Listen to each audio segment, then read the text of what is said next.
Palmer Jones. I'm the senior minister at the First Unitarian Church in San Jose. I'm Reverend Weatherspoon, senior pastor at Good Samaritan United Methodist Church in Cupertino. We might need to use this microphone. So at the most recent Beloved Community event in May, Mayor Liccardo committed to providing leadership on a number of our key issues. And those key issues all come out of the independent police auditor's recommendations, you guys. And you heard earlier this evening that Beloved community members have been following up on these commitments through meetings with the mayor, with city council, the city manager, police chiefs, and members of the board of supervisors and folks in Santa Clara County. These issues have shown up in memos and on the agenda for our city council public safety committee, which has a much longer name, PISFIS, and we will throughout the summer and the fall, and we have some success to report. And as of 2 weeks ago, when we showed up at that committee meeting, we also had some pushing to do, because we weren't as happy with the speed of the progress. It didn't look like the police department really had their heart and soul behind these recommendations, even though they got the go-ahead. Well, my friends, tonight we have some really good news to report. Even over the course of this evening, we've had conversations that have told us that there is movement. So I'm telling you, it makes a difference that we are here together. Thank you for being here.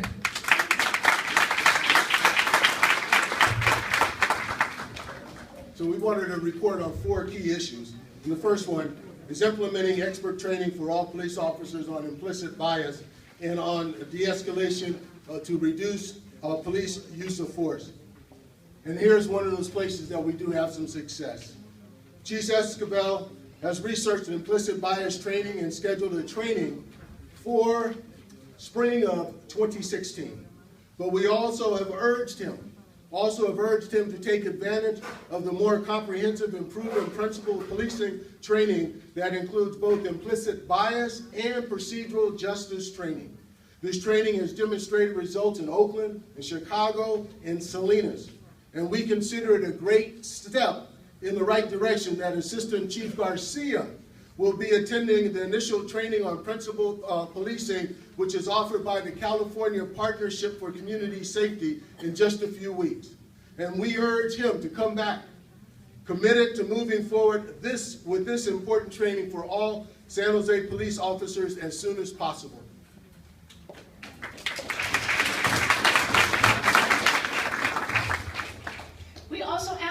Fair protocols for the implementation of body-worn cameras on all police officers, and that these protocols be accessible to the public by June 2016. So why are we talking about it tonight? Well, we were supposed to have some community review of progress on these issues by October.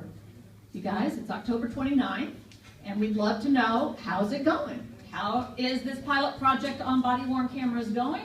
And what about those protocols? Are they going to be available to the public? Are we going to have a chance to review them? Are you working with the community? We urge the San Jose Police Department to give us a report in November so that we can understand what your progress on the implementation of body-worn cameras and their protocols is. Just give us an up-to-date and let us help you move forward.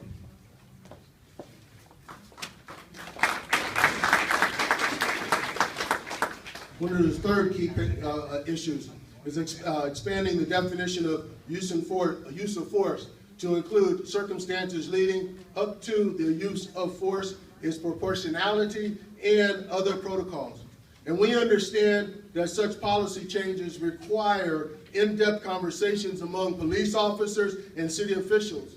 But the delays and lack of clarity about progress, which we see in the most recent memo from the police chief to the city, to the Public Safety Committee, look more like an unwillingness to change than a response to the community's very real concerns. We want the San Jose to be a national leader. We want our city to be a safe place. We want our city to be a beacon for reducing acts of violence between the community and police. Well, we have some good news. I learned this evening that James Gonzalez, the Vice President for the Police Officers Association, as he says, some policies are complicated and some not so much. But here's the good news. A no chokehold policy will be in place by the end of this year. Somebody say amen. We want to urge the police department in the city to continue to place a high priority on these policy changes, to move ahead with them by the spring of 2016, and to keep the community engaged in the process throughout this process. And finally, number 4, independent analysis and public reporting on the data that the police department has been collecting since 2014 about those racial disparities in stops by police that don't lead to arrest. We know this one is complicated too, but we also believe that this data is what will help us to make visible the invisible, make visible some of that implicit bias that every single human being has. Now, there were major delays in finding an independent analyst for that data, probably because the request for proposal went out at a severely below market rate level. Wonder why that happened, but the good news is that we now get it. And I just had a wonderful conversation before this dialogue began with Deputy Chief Fano, and it sounds like there's real forward progress.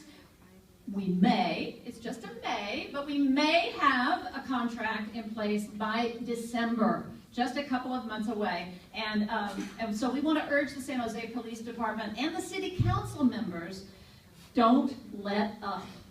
Let us help you message this so that all of you officers here in the room and out on the streets will recognize that this will actually benefit you as well as the community. 2 weeks ago, we were frustrated by a lack of progress on this. Tonight, we hear that you have already moved ahead in that period of time. So look what can happen in a short period of time when we're working together. Let's keep up the pressure. And let's see that data analysis. Now I'm going to propose another really ambitious time, but let's see that data analysis by spring 2016. Si se puede. Yes, we can.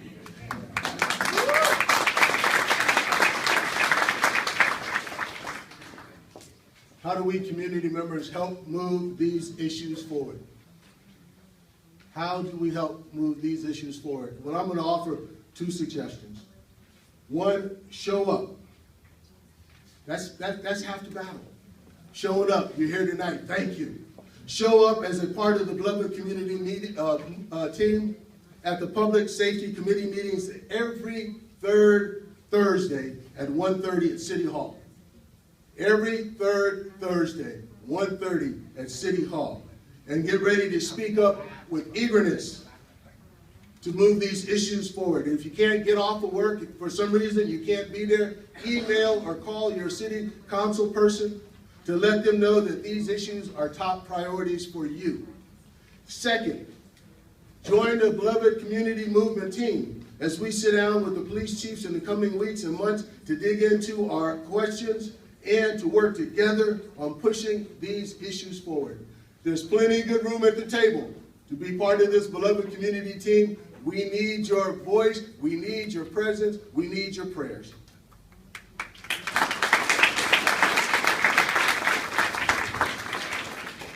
Okay, we also know that the San Jose Police Department can't do all of this on its own, no matter how much we push or its own leaders push. Because, and this is the very, very brief civics lesson for tonight, the San Jose Police Department reports to the city manager. Do we have this up there? Excellent, that's so cool. And the city manager reports to the mayor and the city council. We're also can't wait to find out who our new independent police auditor will be. We understand that that's just about to be revealed, and boy, we have our fingers crossed that it is somebody as fabulous as we have just had. But the leadership on all of these issues really does ultimately reside with the mayor and the city council. And that's why this evening we are particularly grateful for the presence of city council members Raul Perales, Chappie Jones, and Ash Kalra, and for all of the representatives of other elected officials who are here tonight, including supervisors.